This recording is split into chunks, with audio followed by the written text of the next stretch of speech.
우리 서로 바라보면서 이렇게 인사 한번 나눴으면 좋겠습니다. 우리 어른들을 향해서 그리고 스스로를 또 서로를 바라보면서 고맙습니다 인사합니다. 네, 고맙습니다. 또 한 번만 더 이렇게 인사 나눌까요? 사랑합니다. 사랑합니다. 네, 우리의 이 고맙고 사랑하는 마음은 언제고 어느 때도 표현하여도 부족함이 없는 것 같습니다. 항상 고맙다, 감사하다, 사랑한다는 말을 여러분들 많이 해주셔서 우리 안에 그 기쁨과 사랑이 넘칠 수 있기를 축복합니다. 여러분 뭐 이런저런 흉도 볼 수 있고 잘못을 지적할 수도 있지만 사실 내가 지적 안 해도 이미 지적받았고 내가 혼내지 않아도 이미 혼난 게 대부분입니다. 여러분 그저 우리는 믿어주고 아껴주고 사랑해주면 되겠습니다. 우리 서로 바라보면서 이렇게 한 번만 더 인사할까요? 잘했다. 잘했다. 잘하셨습니다. 여러분들 잘하셨습니다. 모든 일 하나님 안에서 잘하셨습니다. 오늘 교회 오신 것도 잘하셨습니다. 항상 하나님 안에서 이런 칭찬과 기쁨이 넘치는 우리 한민교회 되기를 축복합니다. 2004년 아테네 올림픽의 마지막 장식, 사실 이 하계 올림픽의 맨 마지막은 마라톤이 장식을 하지요. 이 2004년 아테네 올림픽 때 전 세계를 경악하게 한 사건이 있었습니다. 바로 브라질의 리마라고 하는 선수가 35km, 여러분 마라톤을 얼마나 뛰죠? 42.19km. 35km 지점까지 이 리마 선수가 독주하며 금메달은 따놓은 당상처럼 보였습니다. 그런데 갑자기 한 괴한이 이 코스에서 이 달리는 선수의 코스로 들어와서 이 리마 선수를 길 밖으로 밀쳐버리는 사건이 일어났습니다. 그는 페이스가 완전히 무너졌고 뒤따르던 선수들에게 추월을 당하게 됩니다. 그는 결국 3위로 결승선에 통과하게 됩니다. 세상은 다 금메달을 도둑 맞았다라고 말했습니다. 결승선에 들어온 리마 선수의 표정은 그 세상의 걱정과는 정반대였습니다. 그는 비행기 세레머니를 하면서 아주 환하게 웃으면서 결승선을 통과하여 들어왔습니다. 경기 후 인터뷰에서 기자들이 아니나 다를까 억울하지 않습니까? 이 금메달을 도둑 맞은 것에 대해 어떻게 생각하십니까? 라고 물었습니다. 그때 그는 이렇게 대답합니다. 나는 동메달로 만족합니다. 비록 예상치 못한 시련이 있었지만 끝까지 완주할 수 있었던 것만으로도 하나님께 감사드립니다. 이 리마 선수가 보여준 이 초연함과 용서의 태도는 어디에서 온 것일까요? 그는 평소에도 이런 이야기를 많이 했다고 합니다. 자신의 이 평화로운 성품이 가난하지만 신앙 안에서 자신을 기도로 양육해준 어머니로부터 그 어머니의 가르침 덕분이다라고 그는 평소에도 고백하곤 했다라고 합니다.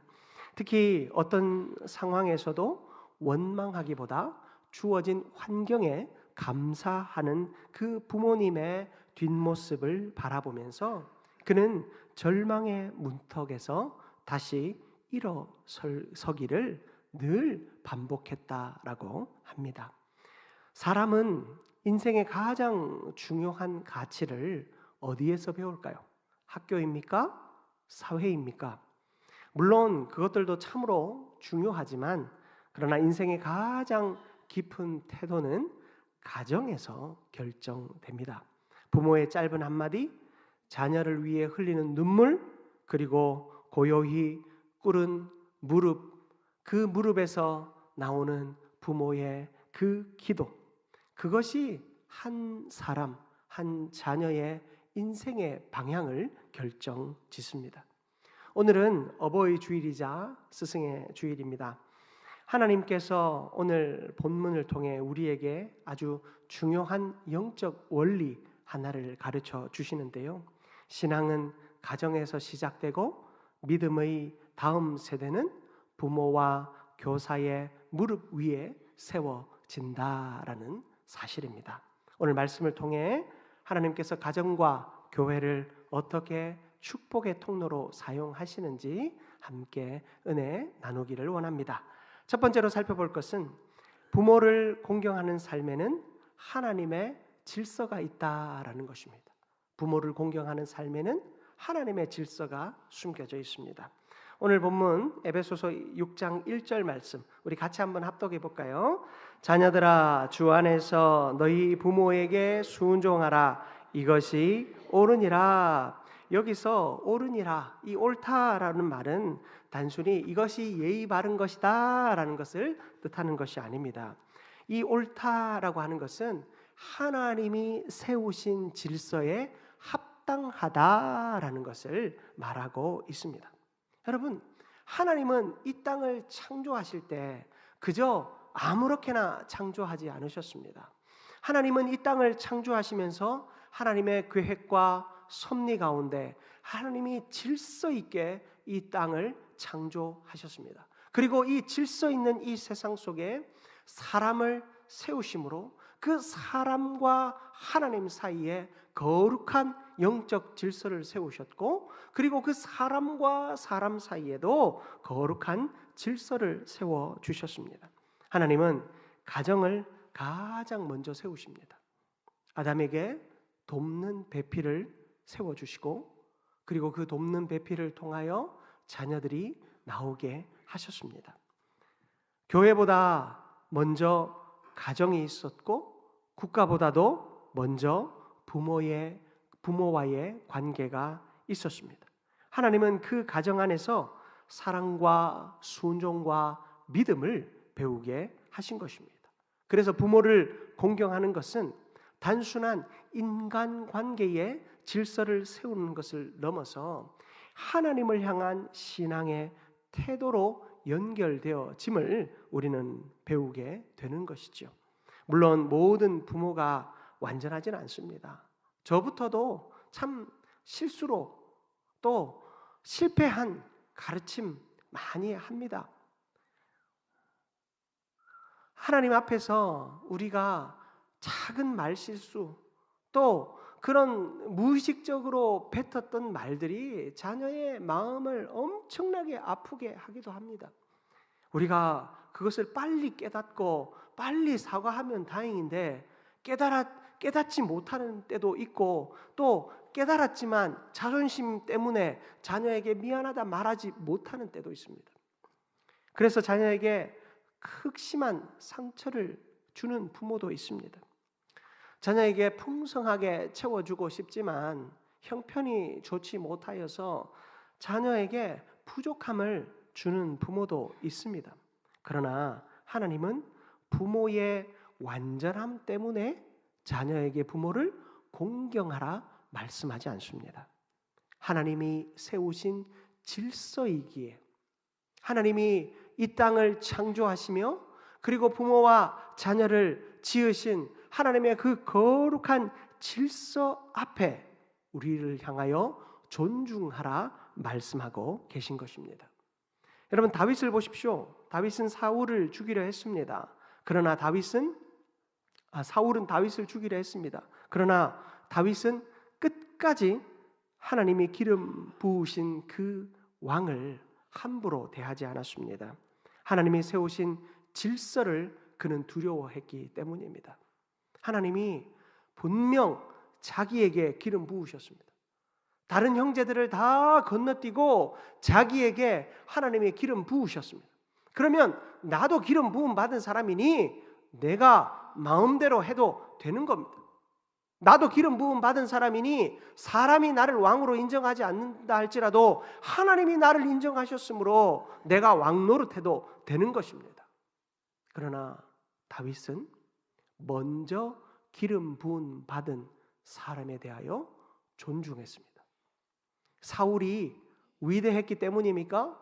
사울이 선왕이었기 때문입니까? 아닙니다. 사울에게는 악신이 들려서 다윗이 그 악기를 연주할 때 그나마 평안함이 있었습니다. 다윗 때문에 평안했지만 다윗이 잘 되는 꼴이 보기 싫어서 다윗을 2번이나 창을 던져 죽이려 했습니다. 다윗은 한 번도 사울을 향하여 악한 마음 없었지만 사울은 그를 향하여 그에게 사실 개인적 감정은 없었는데 자신의 분 때문에 그를 죽이려 했던 겁니다. 억울하고 힘듭니다. 사울만 죽으면 자기 인생은 좀 편할 것이었습니다. 그러나 그는 두려웠습니다. 누가요? 하나님의 질서가 두려웠습니다. 이건 무서워서 벌벌 떤 그런 두려움이 아닙니다. 하나님을 절대 주권자로 모시는 그의 거룩하고 건강한 마음의 태도였던 것입니다. 여러분, 부모를 공경하는 것 역시 하나님은 이러한 맥락 속에서 가르치고 계십니다. 여러분, 부모를 공경하는 것은 그가 잘났기 때문이 아닙니다. 우리 부모는 나에게 물질을 많이 물려주셔서, 나에게 공부를 많이 시켜주셔서, 나에게 사랑을 많이 주셔서 내가 공경해야지, 아닙니다. 부모를 공경하는 유일한 이유는 하나님이 부모와 우리 사이에 거룩한 영적 질서를 세우셨기 때문입니다. 우리가 그 하나님의 영적 질서 안에 부모를 공경하면 우리는 하나님을 공경하는 것이 됩니다. 예수님께서 네가 저 소자를, 저 가난한 자, 병든 자, 헐벗은 자를 돌보아 준 것이 나를 위해서 한 것이다 라고 주님 말씀하여 주셨지요. 하나님은 이러한 영적 질서를 우리에게 주셨습니다. 그래서 교회가 제일 먼저 했던 일이 무엇입니까? 구제하는 일이었습니다. 사람을 살리고 먹이고 입히는 일이었습니다. 우리가 어제 임직식을 했습니다만 초대교회가 집사를 세운 이유가 무엇입니까? 자꾸 이 구제하는 일이 어긋나는 겁니다. 구제하는 일이 제대로 안 되는 겁니다.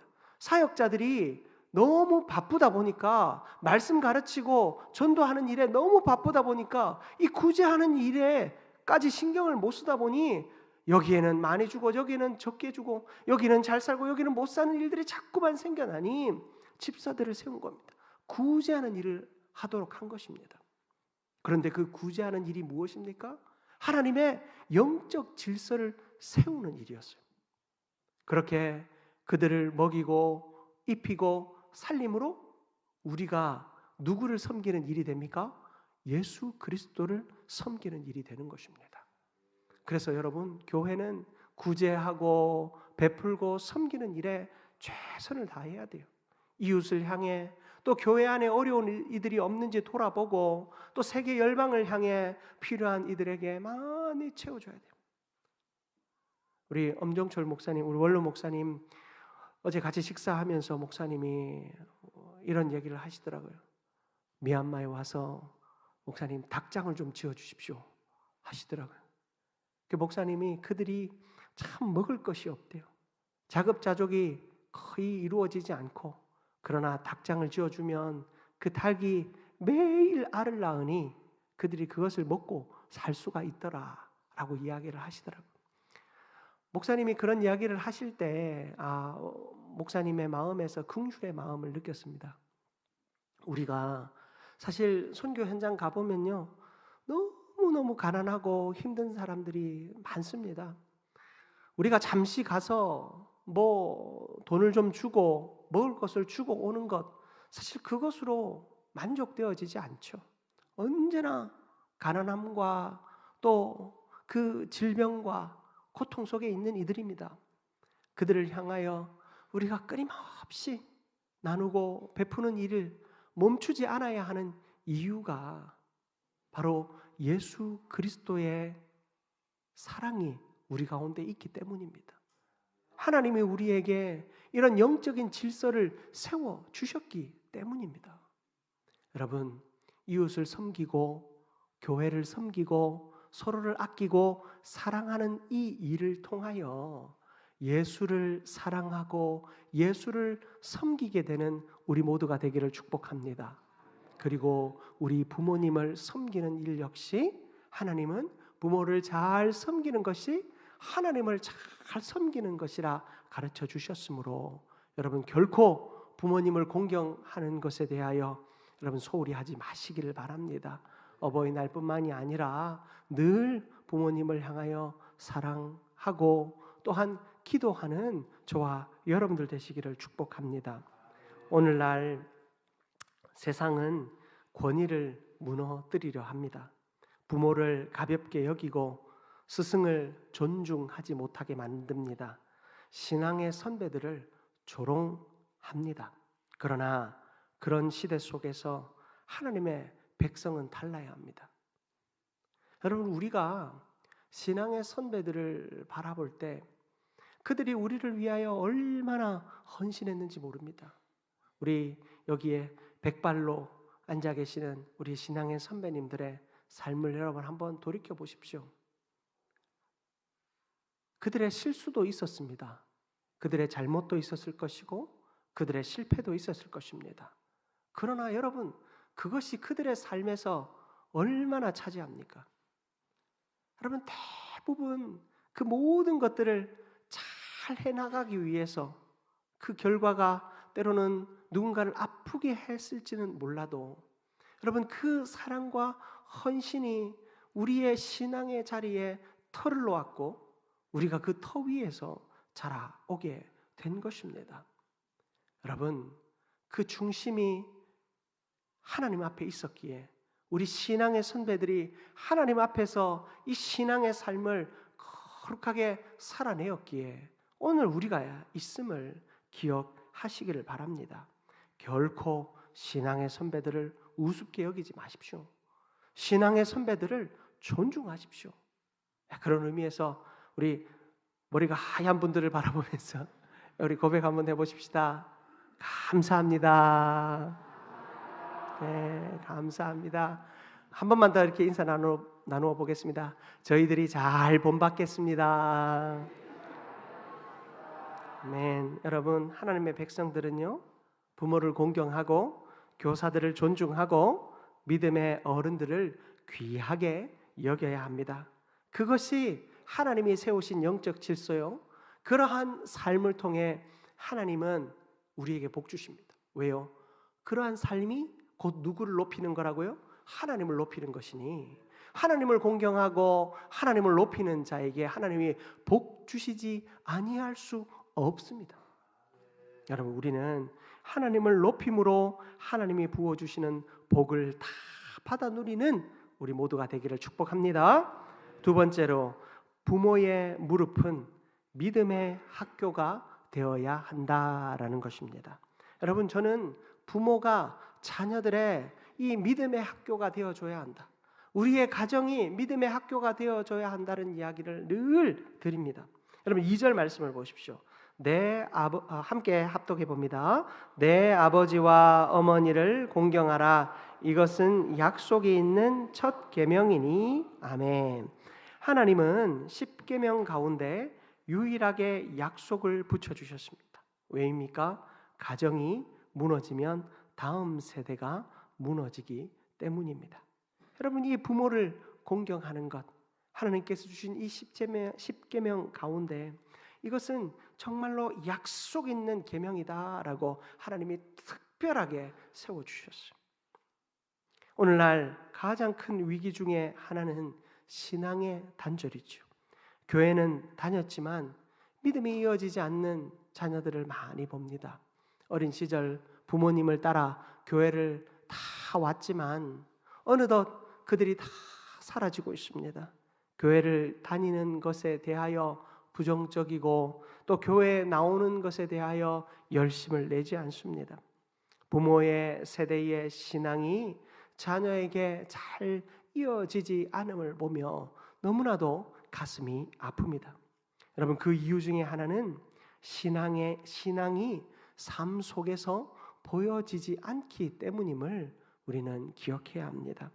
여러분, 신명기 6장 6절에서 7절 말씀입니다. 신명기 6장 6절에서 7절 말씀 같이 한번 합독합니다.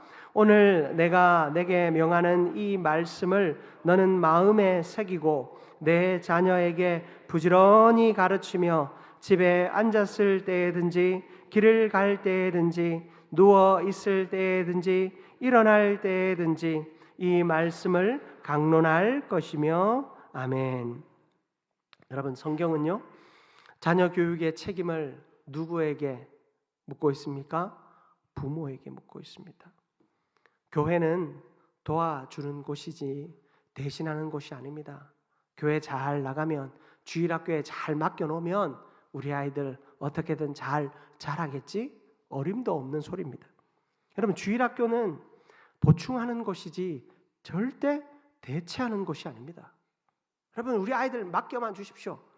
우리가 잘 신앙으로 세팅해서 가정으로 돌려보내드리겠습니다. 여러분, 이런 곳이 아닙니다.